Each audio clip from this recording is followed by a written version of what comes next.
My parents never really wanted kids. I was an only child and pretty much an accidental pregnancy, from what relatives have told me. My childhood was initially good, but after I started growing out of the cute and adorable phase, my parents were less inclined to spend time with me.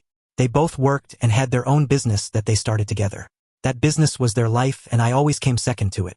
Any other close family members lived states away, and I barely knew anything about them until I was an adult. So, I had no other family around my entire childhood. I was practically raised by TV and my school teachers. My own birthdays, by the time I became a teenager, were often spent without my parents, as they just gave me some money and told me to go out and buy whatever I wanted. It was more or less the same with Christmas and sometimes even back-to-school shopping. After I turned 11, my parents no longer wanted to buy a tree at all. I had to convince my parents to buy a fake one that I could build up and then take apart later every year. When I turned 16, I asked my parents if I could work part-time for them at their business. They rejected me immediately and told me they didn't have any open spots. They may as well have just come right out and said they didn't want me there.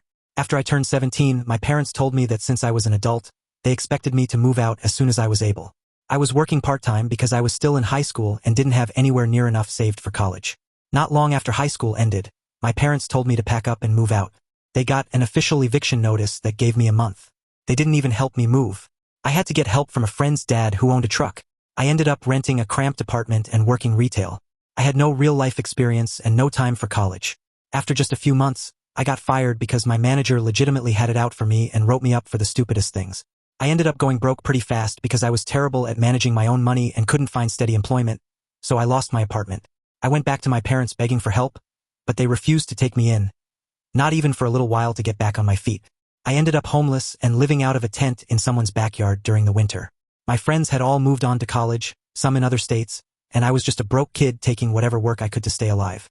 My salvation came when one of the neighbors of my parents found out I was living out of a tent and offered to take me in for a little while so I wouldn't freeze. She helped me badger my parents into telling me how to get in touch with the other members of my estranged family. My parents did not want to tell us at all. My guess is it was out of fear of being judged for throwing their son out the way they did. Eventually, they coughed up the info and gave me a list of contact details. Then they told me not to bother them ever again. Thankfully, I was able to call my grandparents from my father's side of the family. They were very surprised and happy to hear from me because they hadn't seen me since I was an infant. After learning about my situation, my grandparents flew me over to live with them as soon as they could. They basically adopted me. My parents didn't even see me off at the airport, despite being invited to. I had zero contact with them for pretty much a decade. My grandparents said they despised my parents for treating me so poorly and legally disowned them by striking them from their wills. I'm told my parents were not happy to hear that. However, I figured it didn't really matter because they were plenty well off and didn't need anything from my grandparents. How wrong that statement turned out to be. After about a year of living with my grandparents, I was able to afford community college. I got an associate's degree, got a decent job, and eventually my grandparents offered to sell me their house so they could retire to Arizona. My grandma wanted to live in a warmer climate, as the cold winter was getting harder and harder on her health every year.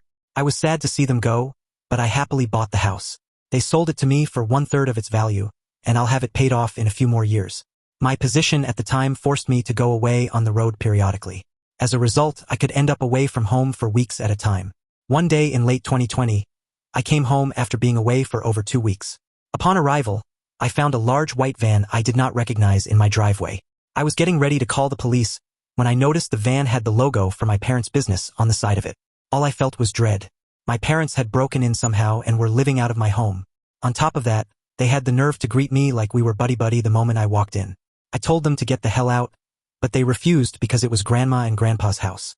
I said it wasn't their house anymore since they'd sold it to me when they retired. I told them they'd have known that if they were in any way involved in my life, but they threw me to the wolves 10 years prior with no life experience. We argued and they refused to leave. My father told me it was his parents' house first and that meant he and my mother had the right to live there if they wanted. I walked right into my bedroom, locked the door, and called the police. When the cops showed up, they were of no help. My parents claimed to them that they had already been there long enough to have residency, which was a complete lie. Unfortunately, I had no cameras to prove they weren't there a month.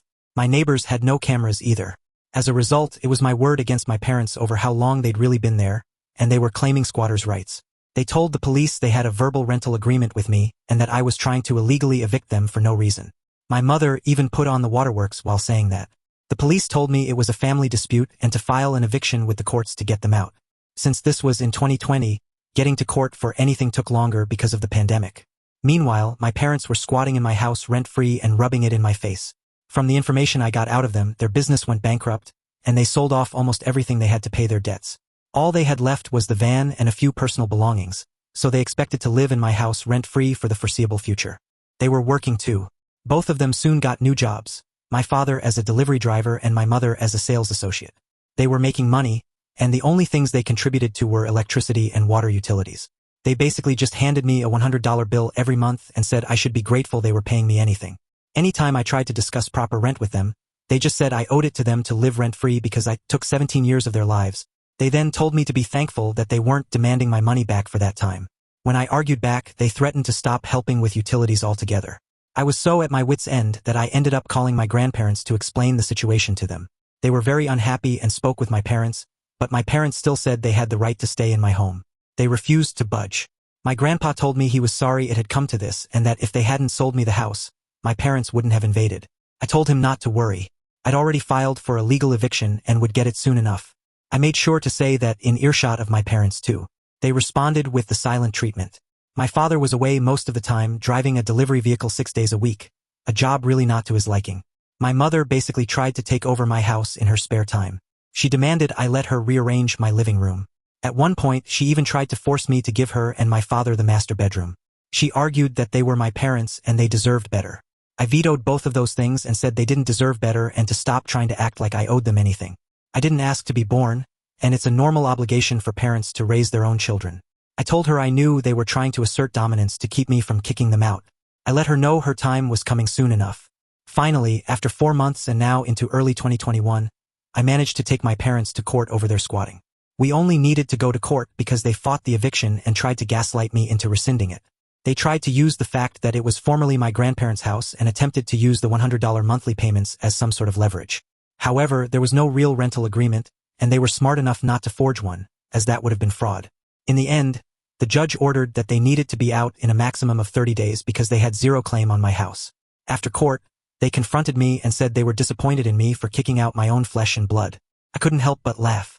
I called them hypocrites because that's exactly what they did to me without a care in the world for my well-being. They had no love for me, so I have no love for them.